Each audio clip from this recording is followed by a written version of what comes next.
Olá, amigos! Queremos continuar o nosso estudo da Bíblia, estudando hoje o texto de Marcos, capítulo 14, versículos 1 até 16. Inicialmente, nós queremos analisar os dois primeiros versículos, usando sempre tradução própria. O chefe dos sacerdotes, os mestres das Escrituras, procuravam maneira de fazer uma armação para prender e matar Jesus. Amigos, nós temos primeiro, o chefe dos sacerdotes fazem planos para prender e matar Jesus. Dolo, a palavra grega usada, significa que eles tentavam achar uma justificativa para prender e condenar Jesus. Um artifício. Arranjar um motivo falso, mas justificar isso diante da opinião pública. Hoje isso também está muito em moda, né? As pessoas cometem arbitrariedades e acham uma narrativa para justificar a atitude deles. Então, Jesus estava incomodando os líderes, vejam, eles estavam com raiva, ódio de Jesus e Jesus não tinha feito nada para eles. E por isso eles estão planejando a morte de Jesus.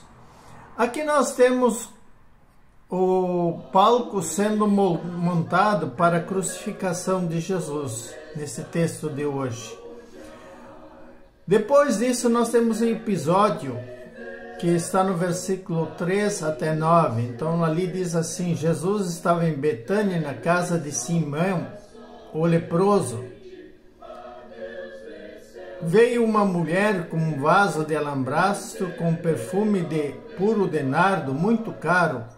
Ela quebrou o frasco e o derramou sobre a cabeça de Jesus.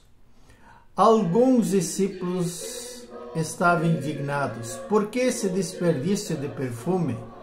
Esse perfume poderia ser vendido por mais de 300 denários e dado esse dinheiro para ajudar os pobres. Eles estavam enfurecidos com ela, bufando, dá para dizer, estavam com muita raiva, irritados com a mulher. Vejam bem, ela fez essa atitude e eles não gostaram disso, os discípulos, né? E conforme o Evangelho de João, o grande líder disso, quem estava encabeçando isso era o Judas, né? A reação de Jesus. Jesus disse: deixem a mulher em paz. Por que vocês estão a incomodando? Ela praticou uma boa obra para comigo. Os pobres estão sempre com vocês e quando quiserdes, vocês podem fazer o bem a eles. Mas a mim nem sempre me terão. O que ela podia, ela fez. Antes da minha morte, ela me perfumou o meu corpo para o meu sepultamento. Em verdade, digo a vocês, em qualquer lugar do mundo onde o Evangelho for anunciado, será contado o que ela fez e a sua memória será preservada. Caros amigos, Jesus estava em Betânia, né? Simão leproso, não se sabe, provavelmente alguém curado por Jesus, numa refeição, que é sempre um momento de comunhão, e aí aparece uma mulher, né? Uma amiga, uma conhecida, né? Provavelmente Maria Madalena, né? E ela quebrou o frasco de perfume, né? E derramou nos pés e na cabeça de Jesus. Isso é ungir, né? Cristo significa ungido. Então aqui está essa questão. Jesus sendo ungido pela mulher. Mas isso fez com que os discípulos ficassem indignados com Jesus. E começaram a resmungar. E vejam bem, como era caro o perfume. 300 denários. Significa um ano de trabalho. E ela gastou tudo isso para homenagear Jesus. E diante da reação enfurecida dos discípulos, Jesus então interveio e disse: deixem em paz essa mulher, porque vocês estão a incomodando. Ela praticou uma boa obra para comigo. E aí Jesus antecipa que ela está fazendo perfumando o corpo para o sepultamento. Aqui nós temos uma questão interessante. As mulheres não conseguiram perfumar o corpo de Jesus quando ele estava morto, mas ele já havia sido perfumado por essa mulher aqui para o sepultamento. E quando elas foram no domingo da Páscoa para perfumar o corpo de Jesus, ele já não estava mais na sepultura, né? Então algumas coisas interessantes estão no relato. E Jesus então antecipa, né, novamente a sua morte. Ela não havia acontecido. E os discípulos então estão novamente sendo confrontados com essa realidade. Bom, no versículo 10 e 11 nós temos então o acordo que Judas fez com os inimigos de Jesus. Por isso eu estava dizendo antes, o palco da crucificação de Jesus estava sendo montado. Aparentemente o caso da mulher não tem nada a ver, mas vejam bem, aqui está a ligação. Judas estava entre aqueles que se enfureceram com a mulher e agora então resolve procurar os inimigos de Jesus e fazer um acordo. Então diz o texto: Judas Iscariote, um dos 12 apóstolos, procurou o chefe dos sacerdotes para lhes entregar Jesus. Eles, ao ouvirem isso, se alegraram e prometeram dinheiro. Judas esperava ter uma boa oportunidade para lhes entregar Jesus.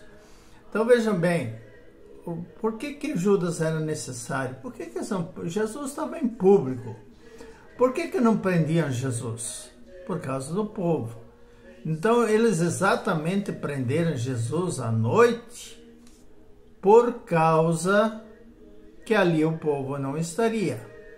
E nesse sentido, então, Judas seria muito importante para mostrar, entregar a eles onde Jesus estava à noite. Então, essa é a questão, tá?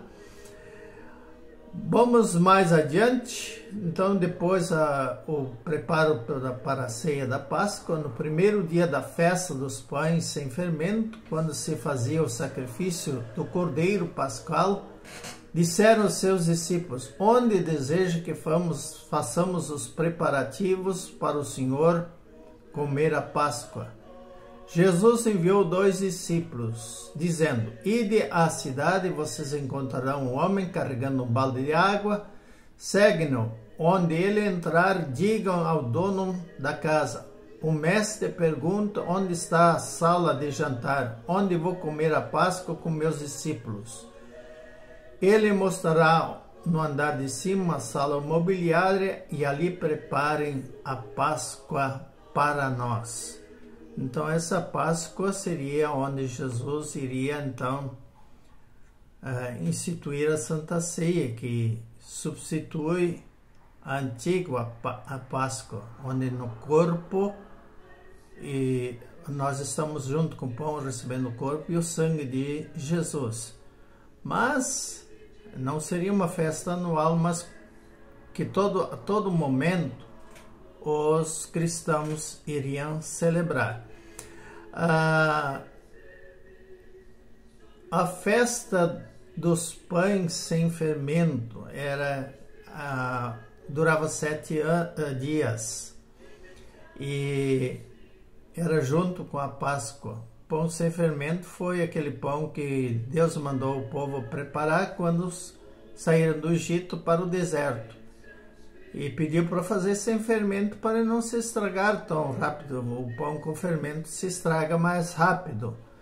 Então, a essa festa lembrava esse acontecimento da libertação do povo no Egito. Como a Páscoa, o comer do cordeiro, também lembra aquele momento em que Deus mandou os israelitas carnear um cordeiro e com sangue pintar o umbral da porta, a parte de cima da porta, e onde estava a porta pintada, o anjo da morte não entrou para matar o primogênito. Então isso era lembrado na Páscoa do Antigo Testamento, enquanto na Páscoa do Novo Testamento nós lembramos a morte e a ressurreição do primogênito de Deus para nos salvar do pecado. Então essas são as questões mais importantes. Como o texto é longo, nós temos que ser breve nas explicações. Que Deus conceda que todos vocês possam sempre crescer mais na fé em Jesus, como aquele Cordeiro que se sacrificou pelo nosso pecado. Amém.